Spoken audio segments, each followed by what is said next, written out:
À présent, on va étudier les droites et les plans de l'espace. Dans cette vidéo, tu vas tout savoir sur la représentation paramétrique d'une droite et l'équation cartésienne d'un plan. Tout d'abord, une représentation paramétrique d'une droite est un moyen algébrique permettant de définir une droite à l'aide d'un système d'équations. Elle est définie par la formule suivante.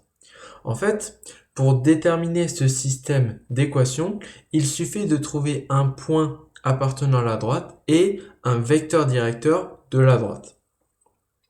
C'est réellement un outil puissant pour définir une droite parce qu'en fait, il nous permet de dire si un point appartient ou pas à cette droite.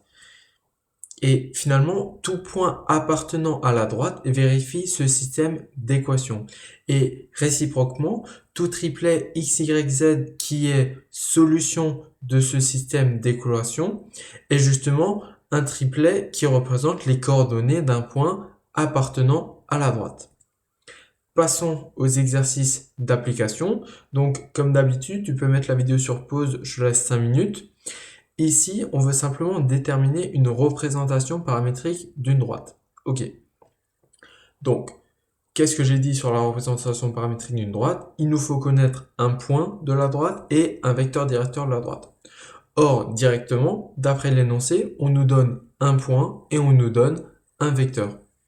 Donc, directement, j'applique la formule que j'ai rappelée juste au-dessus et j'en déduis une représentation paramétrique de la droite AB. Alors maintenant, on peut voir que j'ai pas utilisé t comme variable, j'ai appelé k comme variable, ok? Et ça aussi, tu verras dans les énoncés, dans les exercices, ben souvent, l'énoncé jongle souvent avec cette variable. Des fois, il l'appelle t, des fois, il l'appelle k. Mais en fait, moi, ce que je veux vraiment te faire comprendre, c'est que peu importe comment tu l'appelles, ok, le plus important, c'est que tu dois préciser c'est quoi comme objet. Il faut vraiment écrire le K appartenant à grand R ou le T appartenant à grand R ou le M appartenant à grand R si tu veux appeler ta variable M. Ok.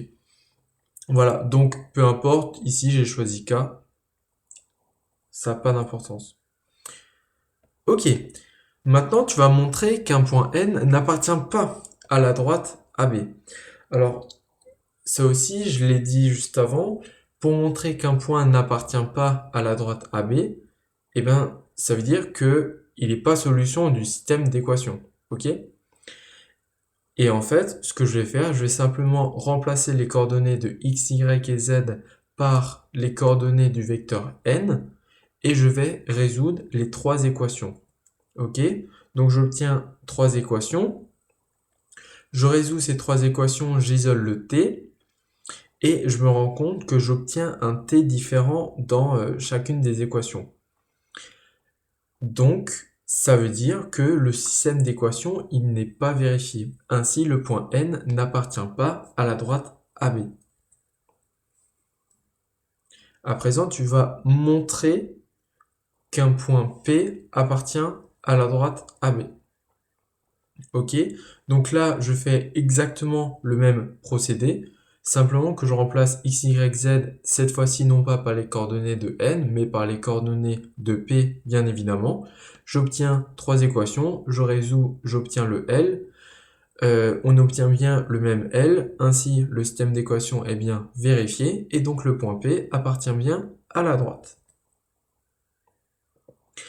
Voilà, c'est tout pour les représentations paramétriques. Maintenant, étudions l'équation cartésienne d'un plan. Alors déjà, l'équation cartésienne, c'est aussi un moyen algébrique de définir cette fois-ci un plan, tu l'as compris, à l'aide d'une simple équation. Et en fait, l'équation cartésienne d'un plan est pour un plan ce que la représentation paramétrique est pour une droite. L'équation cartésienne d'un plan, c'est aussi un moyen de définir ton plan et de savoir si oui ou non tout point de l'espace, il appartient ou pas à ton plan. Ok? Mais ici, ce qui est vraiment important avec l'équation caractéristique, ça va pas être un vecteur directeur de ton plan. En fait, ça va être le vecteur normal. On s'intéresse au vecteur normal. Et en fait, c'est super puissant parce que si tu connais le vecteur normal, tu connais presque ton équation cartésienne. Et inversement, enfin, si tu connais une équation cartésienne, bien sûr, tu connais un vecteur normal. Et tu vois, le vecteur normal est coordonné A, B, C, et en fait, A, B, C, c'est à chaque fois les coefficients respectifs devant X, Y et Z. Donc, avec un vecteur normal, tu peux déterminer 3 parmi les 4 réels à déterminer. Alors maintenant, le dernier réel, comment est-ce qu'on le détermine? Et bien en fait, on va simplement le déterminer avec la condition, avec un point qui appartient à la droite. Ok, il faut connaître un point qui appartient au plan, pardon. Il faut connaître un point qui appartient au plan pour déterminer D. Donc, si je résume, pour connaître une équation cartésienne d'un plan, il faut connaître un vecteur normal au plan et un point appartenant au plan pour déterminer la valeur de D. Et donc, tout pareil pour, avec la représentation paramétrique, tout point appartenant au plan P vérifie cette équation, et tout triplet x, y, z qui vérifie cette équation, en fait, c'est les coordonnées d'un point appartenant au plan. Ok, exercice d'application, je te laisse 5 minutes, tu mets la vidéo en pause.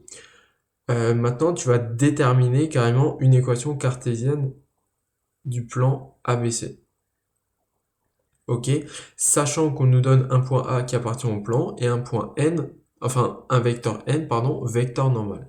Alors déjà, je connais un vecteur normal, donc je connais les coefficients devant X, Y et Z. J'obtiens que l'équation cartésienne du plan ABC est du type x moins 2y moins 3z plus d est égal à 0, avec d appartenant à R.